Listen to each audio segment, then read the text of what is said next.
क्या आपने कभी सोचा है जहाँ तापमान -30 डिग्री हो, ऑक्सीजन आदि हो और धरती बर्फ से ढकी हो, वहाँ बिजली बनाई जा सकती है? अब भारत वही कर रहा है। 14,000 फीट की ऊंचाई पर लद्दाख की बर्फीली जमीन के नीचे से ऐसी ऊर्जा निकालने वाला है जो ना रुकेगी, न थमेगी और ना ही प्रदूषण फैलाएगी। ये कहानी है पूगा वैली की, लद्दाख का एक दुर्गम, ठंडा और वीरान इलाका, लेकिन इसके नीचे छुपा है ऊर्जा का वो खजाना जिसे दुनिया जियोथर्मल एनर्जी कहती है। यहाँ की जमीन से गर्म पानी, स्टीम और गैसें निकलती हैं, जो इस बात का सबूत है कि धरती का अंदरूनी तापमान यहाँ बहुत ज्यादा है। ONGC की टीम ने यहाँ जो किया है वो किसी मिशन से कम नहीं। दुनिया की सबसे मुश्किल जियोलॉजिकल फॉर्मेशन में अनकंसोलिडेटेड हिमालयी चट्टानों के बीच बिना हेवी मशीनरी सपोर्ट और सिर्फ कुछ महीनों की सीजनल एक्सेस में यहाँ ONGC ने भारत का पहला जियोथर्मल वेल पूरा कर लिया है। ये पूरी तरह से भारत की अपनी तकनीक और इंजीनियरों की मेहनत से बना है, कोई विदेशी मदद नहीं। जियोथर्मल एनर्जी का सबसे बड़ा फायदा है 24/7 बिजली मिलती है,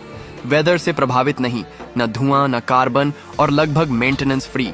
और ये सब कुछ एक ऐसे इलाके में होगा जहां आज भी कई गांवों में बिजली नहीं है। लद्दाख में अब डीजल जनरेटर का जमाना गया, अब आएगा पूगा पावर। दुनिया में जियोथर्मल टेक्नोलॉजी आज तक सिर्फ कुछ देशों तक सीमित थी, जैसे आइसलैंड, न्यूजीलैंड और USA, लेकिन अब इस लिस्ट में शामिल हो रहा है भारत, और वो भी अपने दम पर। चाइना ने अभी तक ऐसी ऊंचाई पर जियोथर्मल पावर जनरेट करने की कोशिश नहीं की है। इसलिए ये प्रोजेक्ट सिर्फ बिजली नहीं बल्कि एक मैसेज है कि भारत अब किसी भी चुनौती को हरा सकता है, चाहे वो पर्यावरण की हो या भूगोल की। पूगा वैली अब सिर्फ एक भूभाग नहीं रहा, ये बन चुका है भारत के आत्मनिर्भर भविष्य का प्रतीक। Geothermal energy, continuous, carbon free, future ready, और भारत अब इस तकनीक में भी दुनिया को लीड करने जा रहा है। अगर आप चाहते हैं कि देश की ये तरक्की हर कोने तक पहुंचे तो इस वीडियो को शेयर कीजिए और सबको बताइए। फैक्ट TV 91 पर मिलती है आपको देश के विकास की वो तस्वीर जो कहीं और नहीं मिलती।